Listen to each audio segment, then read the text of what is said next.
We'll get started. Thanks everyone for being here. We wanted to start off with a room arrangement that felt a little more conducive to dialogue and conversation. I think all of us presenters feel that folks in the room have knowledge to offer too, and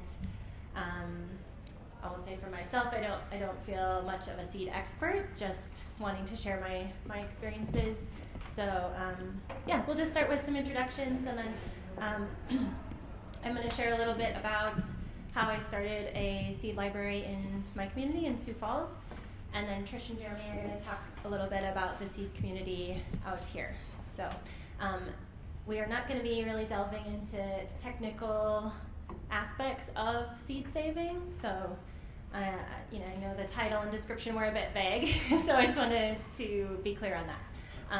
There are lots of resources that we can recommend, and the handout that we brought today has a little more of the technical info. So yeah, with that, my name is Rachel Saum, and I'm from Sioux Falls, South Dakota, and I have been working in and around local foods for 8 to 10 years now, mostly in Sioux Falls. My interest sort of started and has developed over time because I started working at the food co-op there, and sort of just that was my first introduction to local foods, and ended up working at the co-op for about 7 years, and in various capacities, and got into doing some of the seed buying for the store, as well as working with local farmers in all of that. So that's kind of my introduction to it, and then I'll have Trish and Jeremy introduce themselves. Thanks, Rachel. Do you want to? Go for it. You're holding. I'm going to do this for a little minute, and then I'll. Jeremy and I are work on a small farm in Spearfish, primarily mixed vegetables, and we do a lot of seed saving on the farm. We both came to seed saving pre-farming. We were talking about this yesterday. Kind of like what was our like introduction to seed, and we had a garden in a friend's front yard in town. Our first garden. Our very first garden, and there were she had some sage plants that had bloomed, these beautiful purple flowers, and then they went to seed, and it was like, what is happening? Oh my, what is happening? And then it was like this, there's these seeds, and it was like, wait, like, we can't let these, like, we just, like, these have to be everywhere. And I feel like that was like trigger of like, just seed geeky. Yeah. But we currently now we save seed from different flowers and herbs and lots of vegetables, kale, mostly annuals, but some biennials. And then in terms of this conversation and the kind of seed community seed projects, we've been part of the Spearfish Seed Swap, which is an annual get together, usually in like February or March. And I won't add much and hand it back to Rachel, but just chime in with questions. I think we want this to be conversational around seed and community seed work. So. Yeah, do you think we can pass the mic? Oh, sure. I mean, we can. Is that? Do you think we have room, or people can get close? Sure. Let's do it. Yeah. We'll make everybody introduce themselves. Everybody welcome. We wanted to kind of start off, whatever you want to say about yourself or your interests, but maybe a prompt would just be like, why do you care about seeds, and what interests you, why are you here today? So. My name is is Barb Cromwell. I manage the Black Hills Farmers Market in Rapid City. I love my vegetable garden in my backyard. And I guess one of my favorites as far as seed saving is concerned is the carrots that inevitably get missed digging, you know, and that come up the next year and you have the beautiful Queen Anne's lace flowers. And then if you let it go, you know, I have carrot weeds throughout my garden, which is, you know, if you're going to have weeds, the best thing to have. I'm Teresa Fox. I work at Fairview Gardens with my sister Michelle. And we would just like to eventually be self-sufficient in that we keep our own seeds, maintain the purity of the seed and the quality of the product. I'm Josie Jenk, and me and my husband own Rustic Sodak Farm. We're primarily lamb, but we always grow big gardens for our family, and we like saving seeds when we can. I'm Shannon Mutchell-Knaus. We're from my Brookings area. This is my wife, Ashley, and we own and operate Wayward Springs LLC out there.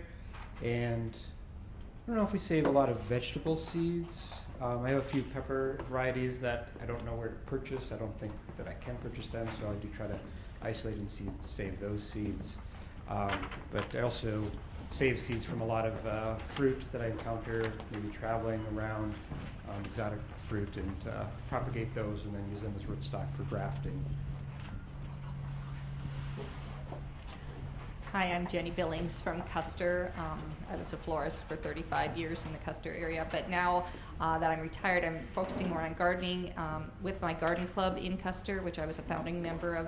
We have started also a seed library at the Custer County Library, which was very well received. And then I'm an educator, so I teach as many seed starting as well as seed harvesting classes as I can. I'll be teaching in Newcastle later this year. Anyone can pass, but get the folks back behind you too. My name is Anthony Rizzo. I'm just a hobbyist gardener. And yeah, it all starts with a seed. So. Frank, do you want to go? Sure.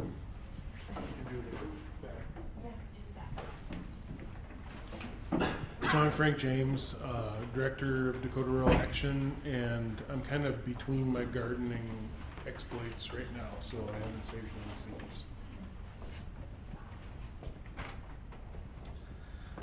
Jordan Taylor, chef owner of a couple restaurants in Sioux Falls.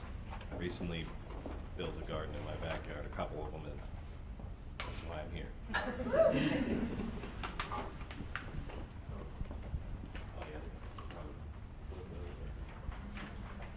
Okay, I'm Maddie Shires. I am an SDSU Extension plant pathologist, and I'm just kind of here to listen to what all of you great producers are doing with your seed saving. My name is Paul Cohen from Rapid City. I'm on the board of Breadroot Natural Food Cooperative, and I have a garden community plot. So,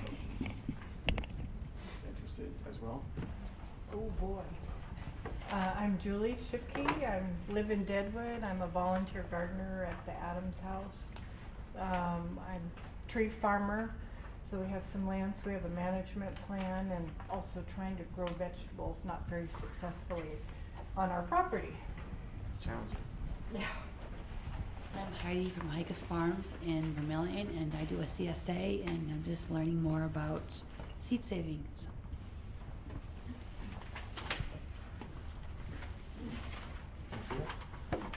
My name's Spencer Hupp. This is my girlfriend Madeline, and we just love the regenerative agriculture, and we know the diversity of seeds has gone down. So I've been collecting seeds just because I'm a weirdo and I go out and find the sunflower seeds, and somehow it started with sunflowers, and now I can't stop. If I like pumpkins, we got this year, we got a couple different people that gave us heirloom pumpkins. Next thing I know, I'm like, we're gonna make pumpkin pie, but it's more important to get the seeds now. So that's just where we're at. We're just looking to learn anything about animals and plants and how to incorporate all together to learn from nature, I guess. Because, you know, humans are so smart that nature proves us wrong.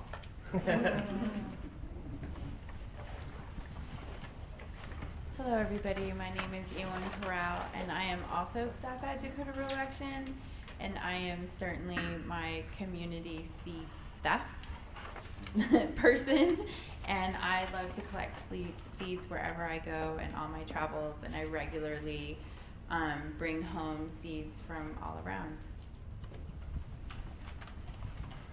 Well, I'm Tom Swiftbird. I work as the IT director at Indian Collective, but aside from that, trying to get a nonprofit going in the Oglala region of Pine Ridge Reservation called Oglala Green Group. We do a lot with seeds, a lot from a medicinal perspective, some kind of traditional herbs, mints, root plants, which we really saw the importance of over COVID. There was a lot of plant medicines that you couldn't necessarily just go to Walmart and like find, but were pretty indispensable, things like bear root or wild mint, making teas out of them for sick people.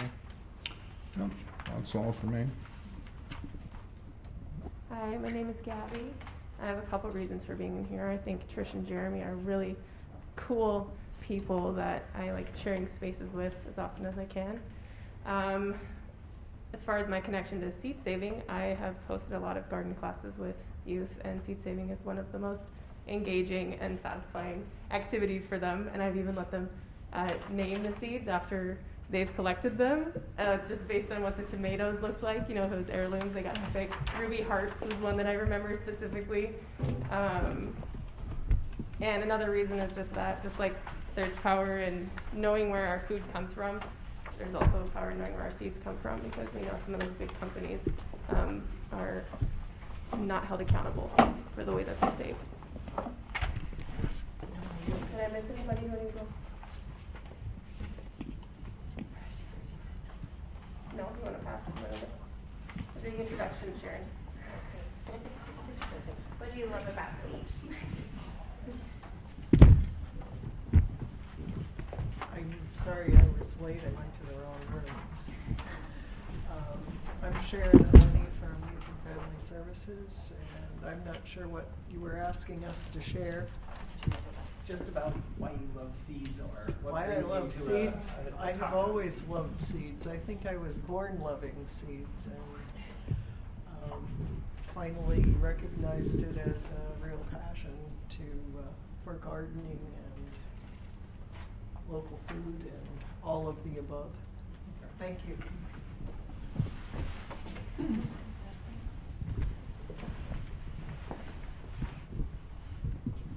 My name is Sandy Hovid. I'm Amanda's mom, but I'm just here to learn. I love seeds and growing things.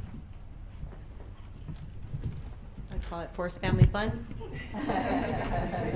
I'm Petuwashte, Amanda Imachiape, Minyu-Luzahan Alwati. I live in Rapid City, but I am gifted and blessed to be part of the Black Hills, which is our homeland.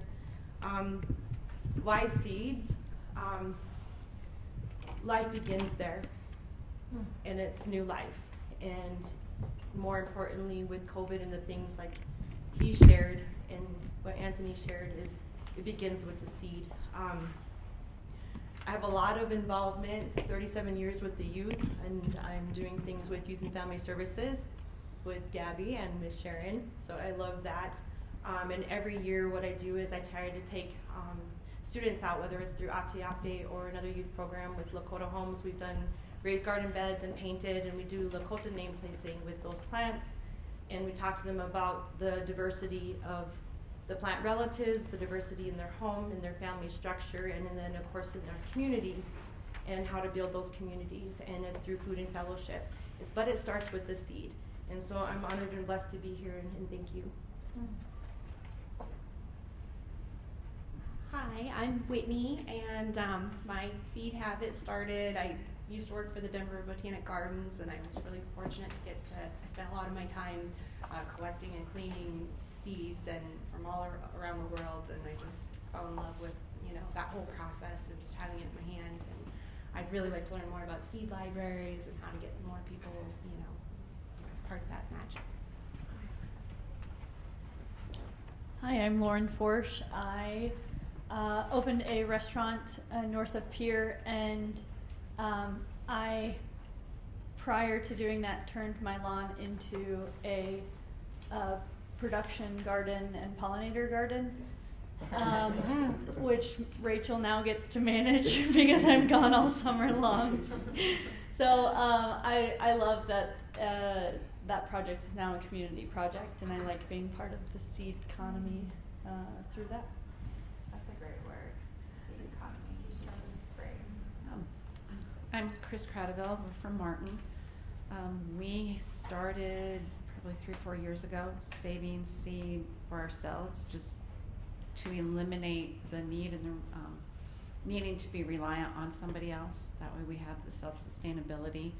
And it's a good activity that we do with our kids and the nieces and nephews, that type of thing, for them to experiment with different ways to harvest the seeds, save the seeds, store the seeds, and then to see what they can get to grow the next year. I'm Beth Kaufman from Freeman, and I love gardening with my sisters, and we've always wanted to do more with seed saving, so I'm here to learn more about it. I'm Charity Ortman from the Freeman area, and I have a large garden, vegetable garden at my home, mostly for myself, but being more self-sufficient interests me, and my husband and now one of my children really, they seem a little squirrel-like in wanting to not just do vegetable seeds, but all kinds of tree seeds too. Thank you all for handling the cord and being a part of the conversation, the presentation today. I wanted to acknowledge a couple of places that I've learned my enthusiasm for seeds. One of which was, I already mentioned the co-op. I also wanted to say that the Homegrown chapter of Dakota Rural Action did a lot to foster my interest in seeds. They hosted a annual seed swap. And I was just talking last night with Jeremy and Trish about an experience where I went to Portland for an organic ag conference, and Organic Seed Alliance was there and several other orgs, but it was then they had a hull-less pumpkin seed trial varieties tasting, and it was just all these really over-the-top seed nerds, and that was the first time I had experienced it in another place especially, and been wow, people are really into this seed thing. They are super nerdy about it. So yeah, wanted to say that.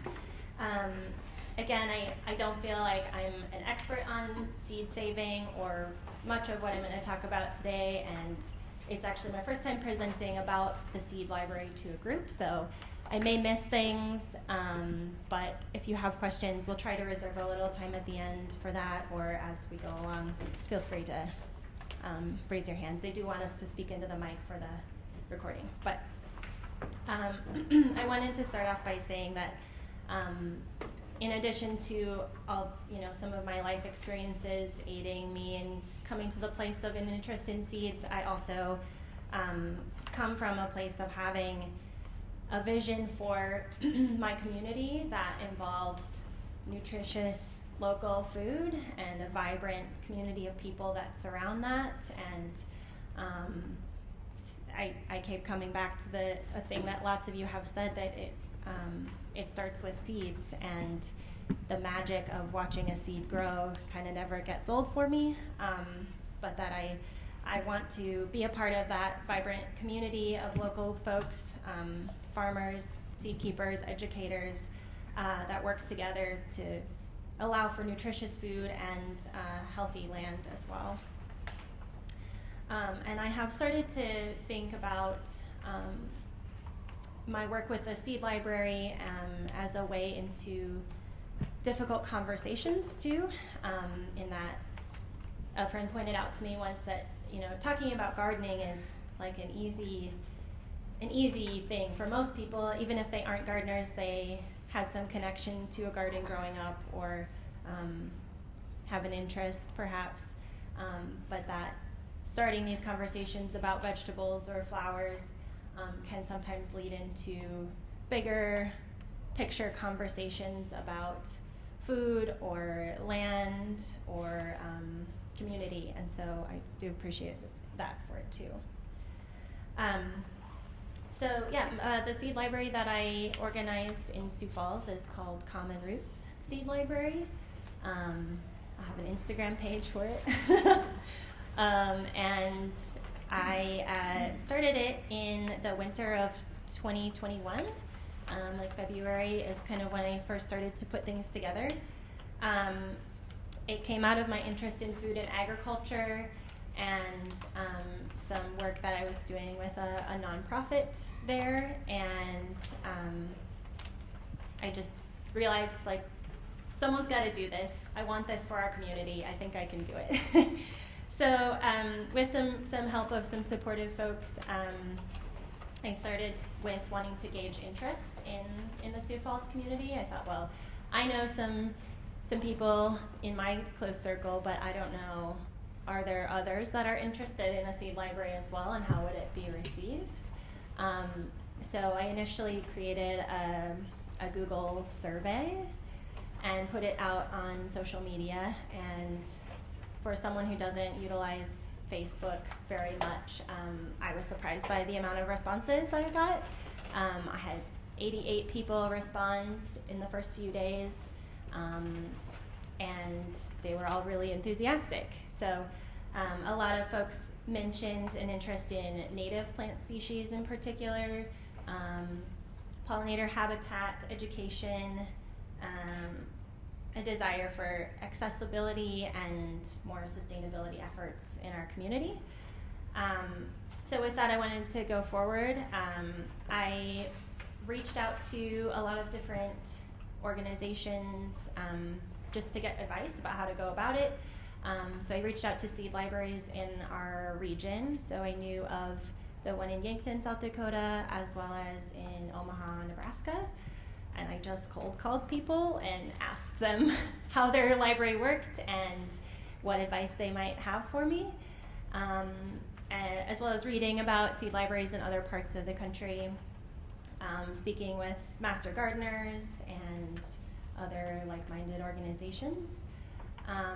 And what I found through some of that work, some of that research, was that there's not necessarily a one-size-fits-all approach. Every community has a little bit different way of doing things, and the organizers of the library do what works for them. And so for me,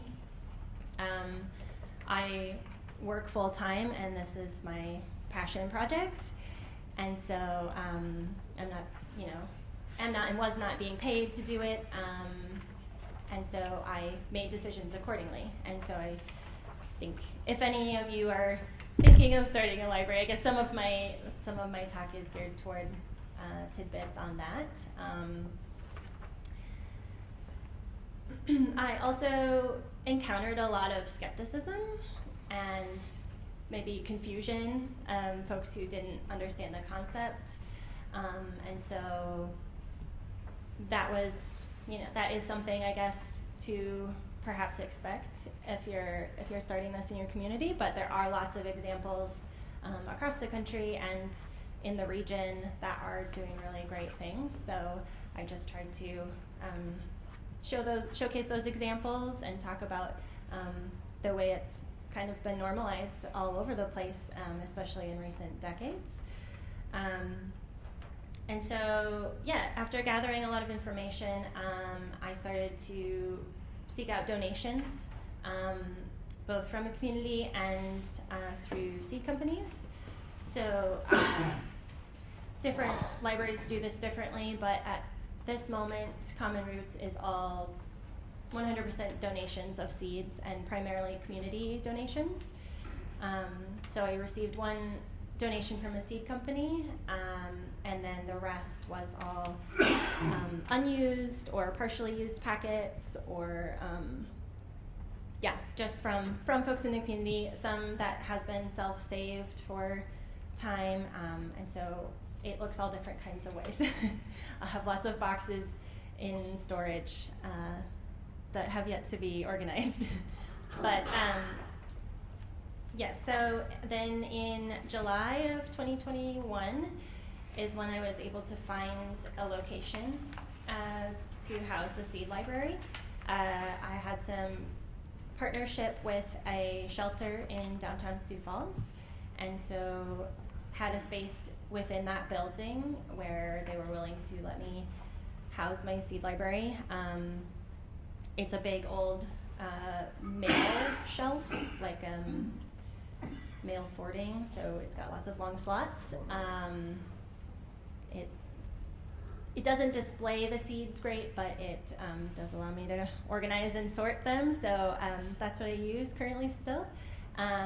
So I operated out of the Union Gospel Mission in downtown Sioux Falls for a little under a year, just sort of slowly working out the kinks of how do I organize and sort, how do I manage, these, some people would give me like the dead flower heads from their zinnias, and in the initial phases, I just accepted everything.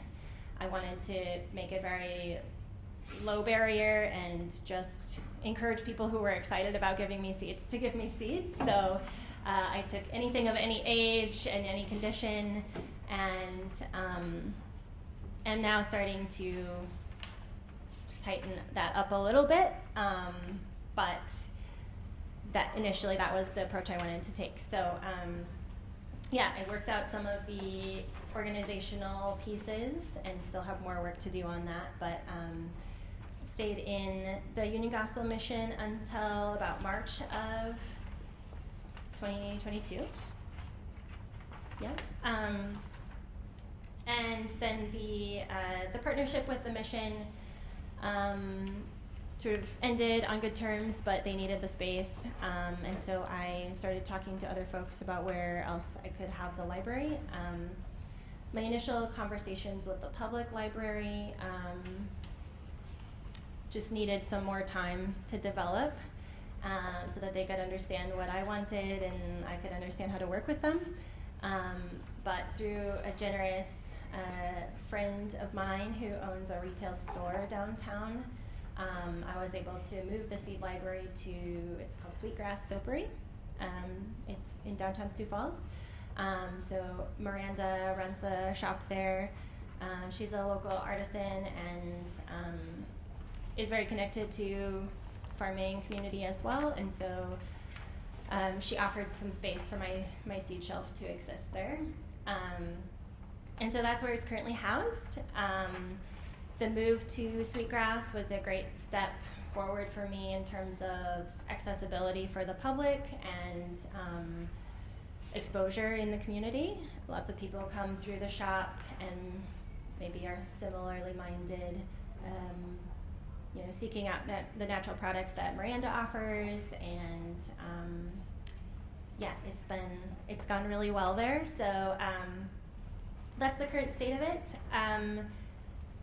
In the future, I'm currently in conversation with the public library system to do a pilot project at one of their branches. So that is kind of coming together and will hopefully include a series of educational classes as well. But I would like to see multiple locations for maximum distribution and access for people in the community. I'm also working with ACE Academy, which is a small school in Sioux Falls that has expressed some interest in doing some hands-on seed projects. So this winter I'll be working with them, doing some classes and some hands-on like seed sorting and hopefully some like fun winnowing projects as well to work through my stores of seeds. So in the future I hope to sort out some volunteers to help manage the seed library because it can be a bit labor intensive, depending on what condition the seeds come to us in. And then also to figure out some funding sources so that,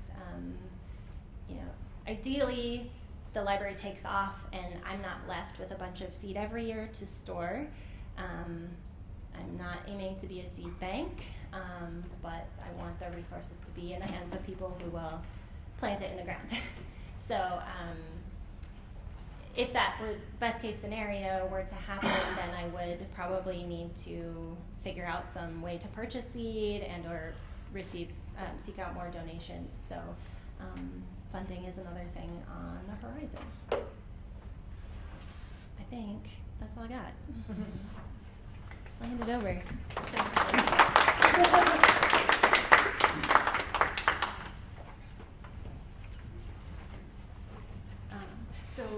So our bit is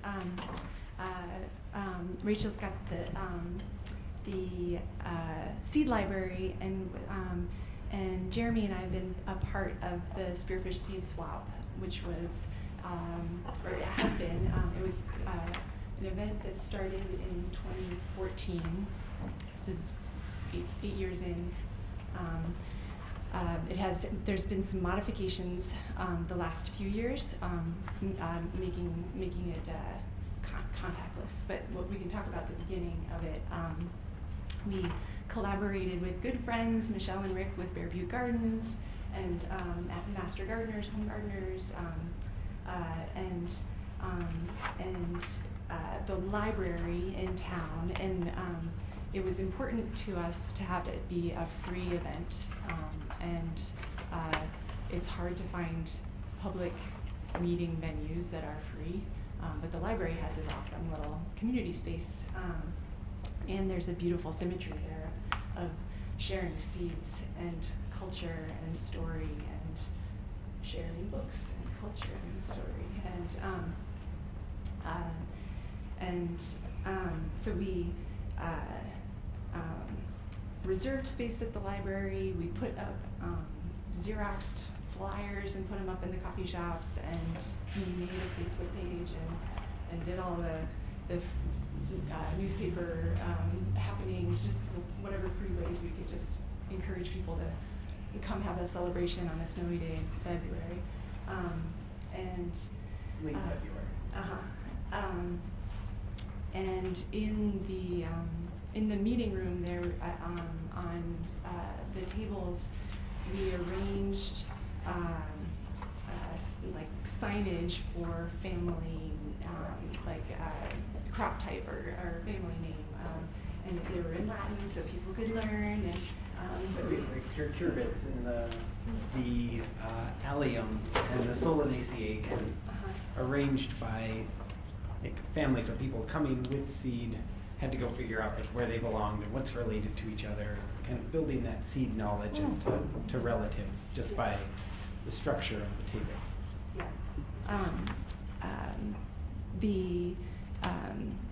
We did have a number of just kind of big lots of seed that were donated from different community seed projects, different the community gardens with the campus garden had, I think they had probably through grant funding or something just gotten a whole butt ton of seed that they didn't know what to do with, so they unloaded a lot of seed. So we didn't solicit seed from seed companies or anything. We just kind of had this fortunate pool, and then people brought seed packets, just half used. Like, I'm only going to grow 8 tomato plants. I don't need the 30 left in this packet.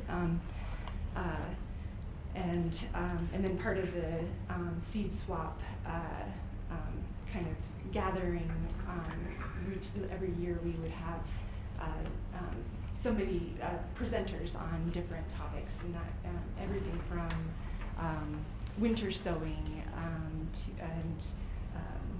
pollinators. Yeah, pollinators. There were the basics of seed saving. Oh, yeah. Oh, gosh. Oh. yeah, just kind of general gardening know-how, planning a planting calendar. So these talks we would have in one part of the community room, all the seeds set up, and then over in the corner we set up chairs and tables, and it was kind of a problem because we would interrupt like the seed conversation and all the excitement around the tables to have these like presentations, and we were thinking they would be separate enough, but It's a snug room. it's a little room, so everybody got real quiet and was like, "Do you want some of these?" So we, in subsequent years, split the talks to a separate part of the library, and we're able to have kind of both happening at once with full volume. Yeah, and I'm just going to take over.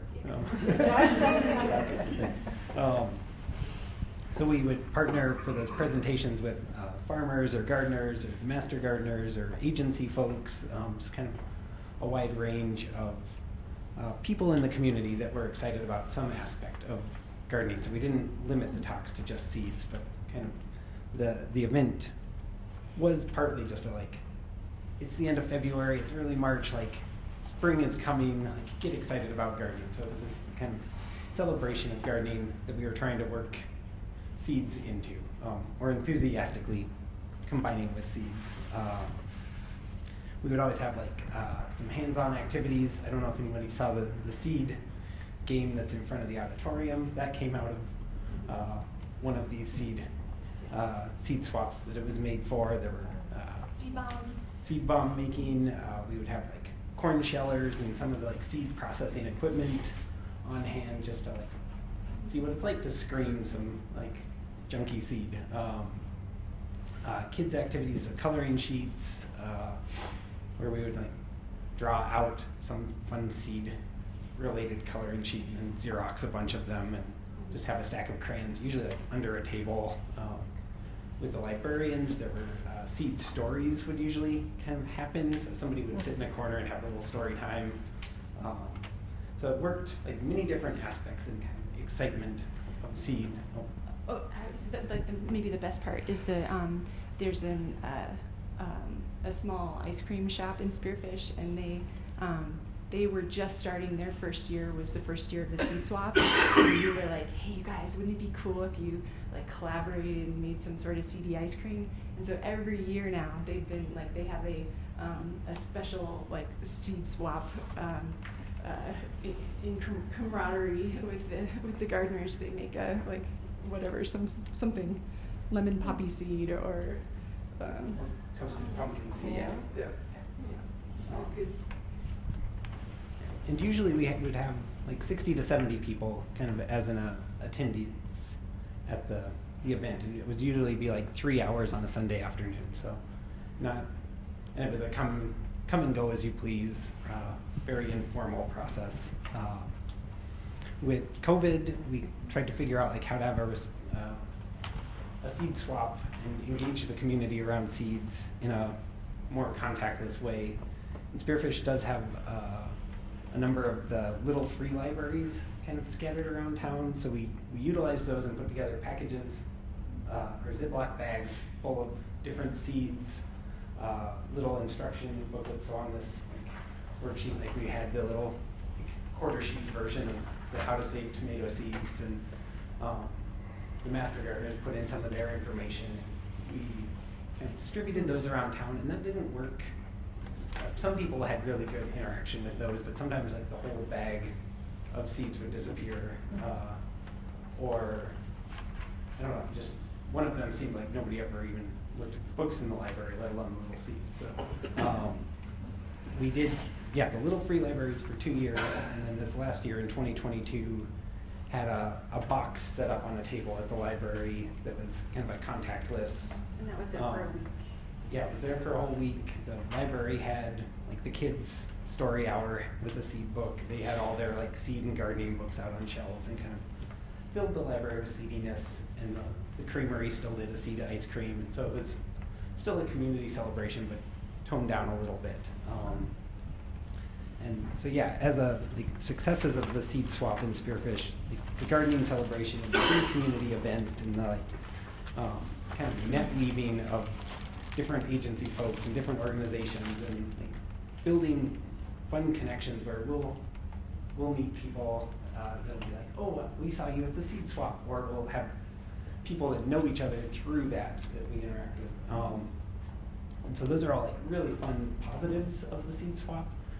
One of the things which I think we expected initially, and it hasn't kind of come out, and we don't know what to do to like encourage this, but the seed saving community hasn't really grown, or at least the presence of that at the seed swap. So we still get seeds and old seed packets, but people aren't engaging with the like act of saving seed and sharing it. So there may be a lot of people in the community that are empowered to like save their seed and plant it, but it's not coming back to the like sharing it with neighbors and sharing the like seed has story and culture and all these like fun complexities to it. Like, why am I growing this seed? Why do I like it in my garden? Why do I want to share it with my community?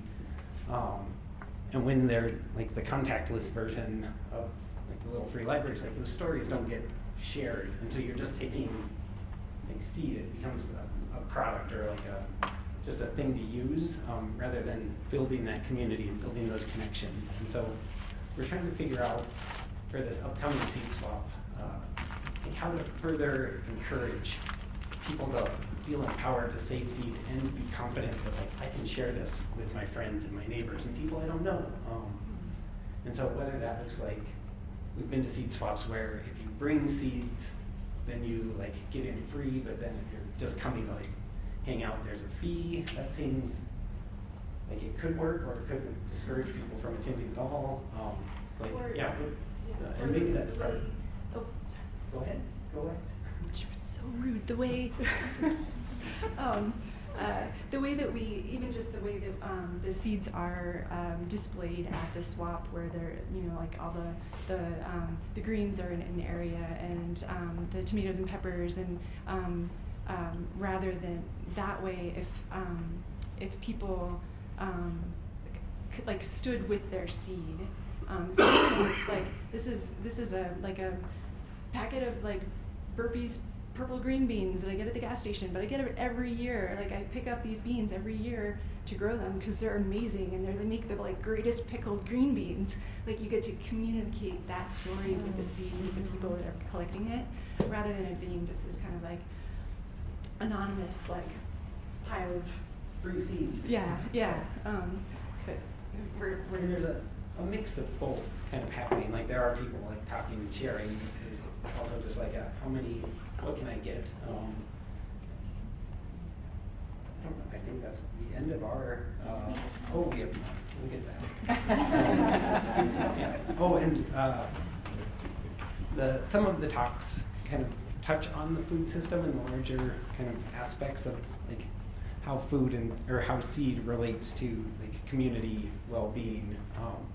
But it hasn't really developed into like, there isn't a community of like, or not an active community of people concerned about the food system or community building around seed in Spearfish. And I think it's on the edge. Like there's kind of a lot of people that engage with gardening, but it hasn't coalesced into like, how do we think about 20 years from now and what food looks like in Spearfish, or 30 years, and just like, I don't know, Nick Hernandez's talk yesterday about the Makoche agriculture and just the kind of visioning that group is doing.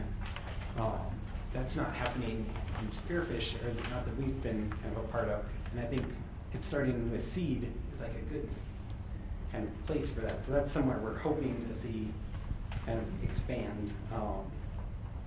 And I think it would be great to turn it around to or open it up for questions and conversation around these topics. And there was mention of another seed library in Custer. So how that's set up and other ways people are engaging the community around these issues. I don't know if anybody wants the mic, or Rachel, if you have more to say. I'll talk about it. So to start our seed library, it was a brainchild of one of the gals that worked at the library, and she wanted to have seeds available. And she came to our garden club in Custer and asked if anybody had seeds to share. And Our garden club has, for the last 15 years, donated money to our library in both Custer and Hermosa for them to purchase gardening books. And the librarian in both of those, she managed both of them, she said, please don't bring us any more books. We have the biggest supply of gardening books ever, and we don't need any more gardening books. So I kind of took the bull by the horns and said, yeah, I think we can get the ball rolling. So it wasn't until April when I started this, and they came up with little trays that we could put them in. I went to the dollar store because it was like, where am I going to get seeds this quickly and all packaged the same? So I went to all the dollar stores everywhere. I was a weirdo, and I was picking up seeds because of the mile-high altitude that we're at and the short 90-day growing season. I knew that I couldn't put watermelon seeds in there. I didn't want to really create anything like that. So I went through and was very purposeful, buying 25 cents a packet, which is a pretty good deal. The garden club covered the cost of those seeds. The library covered the advertising and the marketing for us because they already had a Facebook page. They put that out. I said I would do free classes for anyone. The main thing was the seeds had to be free. We asked people to come and get them and take as many or as whatever they wanted. If they want to take the whole library in one fell swoop, we didn't care. There was no limit. Take whatever you do, but plant whatever you take was the big thing. And then they could take the classes. The first class was on seed starting early, when we had the kickoff. But I love your ideas about the ice cream and the kids programs and all that kind of stuff. That would be really cool. But we did a hands-on. They planted seeds in toilet paper rolls, and it was well attended. I had 2 classes actually, one in the afternoon, one in the evening, so we could cover people that were working. And then the middle of the summer, the garden club had their tour, garden tours, 6 gardens, and we encouraged anyone who took seeds to please come to the garden tours and see how things were growing. Again, picking seeds that were very good in our area and would grow and give them good success and not deter people. And then also in our classes we talked about you don't necessarily have to get seeds from a seed library or that are prepackaged, and that the expiration date isn't an expiration date, it's just a suggestion. And if you go to a restaurant and have the best tomato you've ever had, scrape those seeds out and take them home and plant them. Or maybe go to the grocery store and pick up a bag of beans and plant them. There's seeds everywhere you can get them. And then our final class was just a few months ago, and we talked about seed saving and the same type of thing. We had about 25 people come to each class, and they talked, and we encouraged them to save the seeds and bring them back. Now this year, I was able to get donations from Baker Creek Seed Company. They gave us a large box of 275 seed packets. A lot of seeds that will not grow in Custer, but hopefully they can be shared and spread around the state and the area. And then also Burpees sent 200 packets of seeds. So if you go and almost every seed or seed company has some type of a donation process that you can sign up for. So. Cool. I'm curious about, will you move back to an in-person event? And if so, like how do you think that will go moving forward?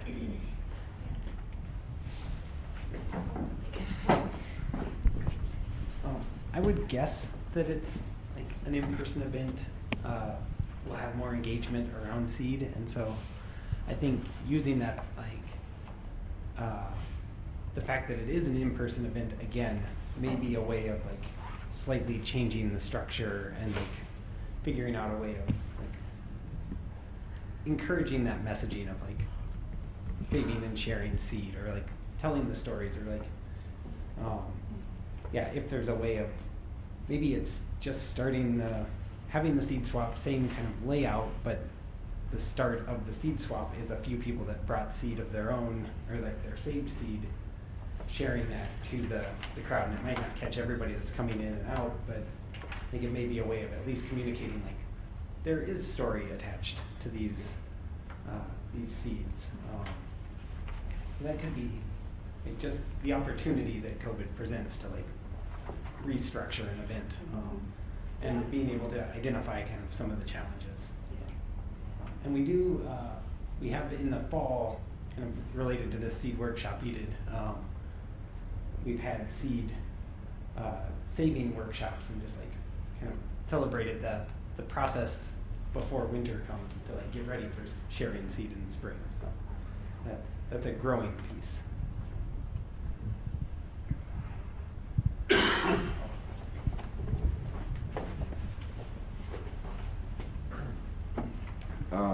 So kind of to build on what you were just talking about with seed saving and how it has a story. So seeds, they're produced by people. Some of those people are a part of companies. Where those seeds are procured, it expresses a genotype, which is the genotypical expressions of plants it's influenced by the environment. And if you take a pack of tomato seeds that were grown at high altitude in Colorado, for example, and then you bring them down to Florida, you're going to have two very different, maybe not very different, but you will have different expressions of that plant. And I think it's important, as Jeremy and Trish were touching on, that it doesn't have to come in like a packet from a company. It's almost better if it's coming from your neighbors who have a similar climate and bioregion, that those seeds, they've acclimatized to. They've become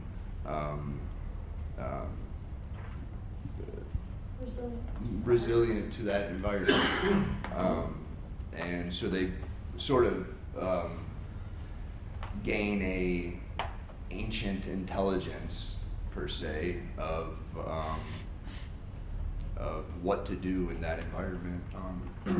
So seeds, in my opinion, if they're coming from your community, from people that are in a similar climate, bioregion, they're almost, they should cost more than what they do. Even though seeds should not have a price or be patented. But yeah, I just wanted to add to that. There's a very important aspect of seeds coming from your region and saving seeds yourself. And for me personally, I'm not very experienced with vegetable seed saving. I'm a cannabis grower, and that's where most of my experience comes from. And cannabis comes from equatorial regions, high altitude, alpine regions. And when we grow these varietals in different environments, a lot of growers are like, what's going on? Why is this happening? It's like, well, you're taking something that was grown in an equatorial region and now you're in Colorado and you're gonna, it's gonna express differently. So yeah, I just wanted to emphasize the value of saving your own seeds and sharing those seeds with your community, because it's building upon that ancient wisdom that we all benefit from. So. Oh, you want to go first? Go ahead. All right. So correct me if I'm wrong. It sounds like what I'm hearing from the group around here is that it's more of an issue to encourage the community to plant a tree whose shade you'll never sit under type thing, or garden, where you'll pass on that lineage of the seeds. And it sounds like to me one of the issues is getting that encouragement or that engagement with the community. So my question to the group is there a way to think of an idea that where if we do plant some acorns or whatever, or some peach trees from the seeds that we have, or tomatoes, just simply to grow it, and have starters and be encouraging to give to one person, even if they're potting variety, to where they can have a plant and they can see it grow, they can see it produce. And it might be even like a tree where it might not even be this year where they see anything, but you know, I know like my niece, we planted a little tree, and then, you know, 2 years later, she's like, oh, it's taller than me now. And now that's engaged her because she said, wow, I remember when it was smaller than me. Now I'm looking up at it. I don't know if that would be a way to engage the community to want to get a part of this, to be a part of our crazy but pretty awesome, you know, habits, I guess, or culture. What do you all think about that? Is there a way to get people involved more?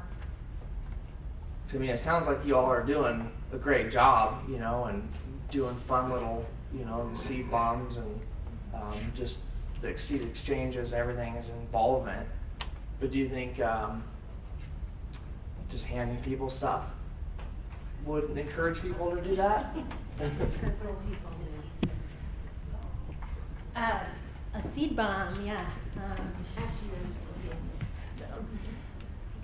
A seed bomb is a sort of a mixture of soil and a couple of other dry components mixed with seeds and formed into a little ball that you can toss somewhere and plant seeds, spread seeds. Earth dumpling is the like less militarized version of that. So, earth dumplings. So like seed stuffed that little thing. There's a zine being passed around with the instructions on how to make earth dumplings. You just have that in your pocket? Okay. Yeah, I'll get to you in just a second.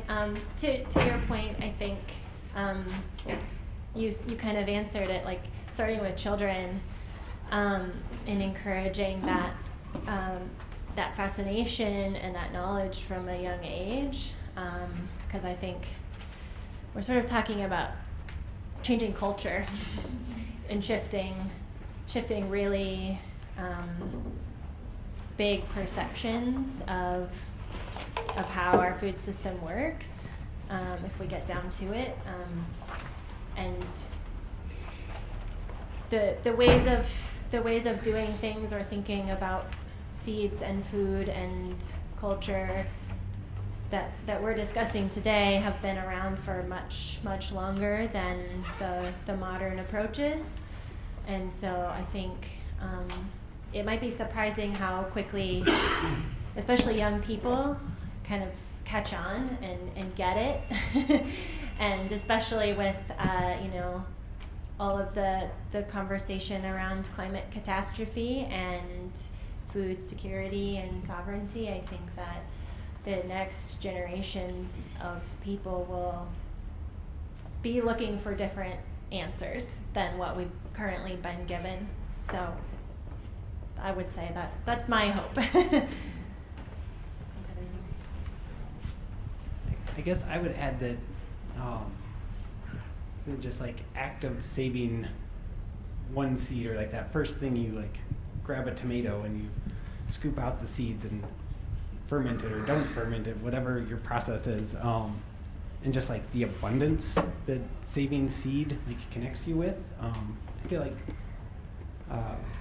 early, like in COVID, there was like a scarcity and like a hoarding of seeds, and kind of the seed market got really weird. But seeds are like encouraging us to like share. Like, what am I going to do with 6,000 tomatoes? I have to share these with other people. And so I think that's part of it too. Is just like engaging people with like, when I have this abundance, like where does it go? And it should go to my like community and my neighbors that will support me when I need something, or like, I don't know. And I think with kids, it's really easy for a kid to say like, I don't need that many tomatoes. Like, I don't even like tomatoes. And I am realizing that our time is up, but I'll get it to you, Dawn. I just wanted to be aware that if people have to scoot off. So. I just want to quickly say that she drew some earth dumpling little booklets that folded up in a very specific way, and I hung around my store, and there was some 16-year-olds that took those little booklets, followed the booklets, and took them out and planted them, and then told everybody in my store about them. So just because they know how wonderful Trish and Jeremy are, I'm telling you, it doesn't take much. It doesn't take much. It can really spread quickly. But just an idea, just a thought, like what about including the agricultural community with seed saving stuff? Just because we've got agricultural people needing to understand that planting like cover crops and planting little different types of grasses for chickens to scratch in, or I mean, it can be like, it doesn't have to be big agriculture. It can just be little small agricultural things, because getting more of the population where it's not just for gardeners, it's for all of us in egg production. So I come from a farming family, and we do use cover crops, and we plant rye a lot. And if you were in the crimping talk, that was about how to use the cover.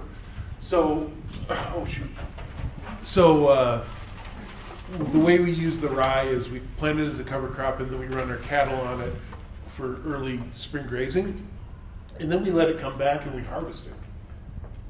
And we sell it to people who need it to plant more cover crops. And this year, we got a really good price for it. It was $8 a bushel. And even after grazing it, we average about 40 bushels to the acre of rye. So it is kind of amazing. And so in agriculture, there's fewer and fewer crops that you can save because of the licensing and because of the genetically engineered seeds that are patented. And it's now starting even in non-patented seeds where some licensing is allowed. And it does make that act of saving and sharing, the rules are with like some registered seed is you can raise it, you can save it, but you can't share it or sell it to someone else. So the rules in agriculture are a little bit different than gardening. And I agree. I think it should be much more like what you're talking about in all agriculture. And it used to be, in my memory, it used to be. But anyway. And so this will be the last session here. We've got lunch and then the farm tours. But you want to check with Katie or Eowyn. I think one or two of the tours have been canceled. Does anyone know which ones are still going on? Just Moonrise. Just what? Just Moonrise is canceled. Yeah, Moonrise is canceled. Only Moonrise. So the other two are going on. To my knowledge. Okay, go with that, but check with someone. I know Bear Butte is happening, so if you want to go to the other one, check with someone to make sure it's going on. We'll chat afterward. I just wanted to thank everyone for coming and.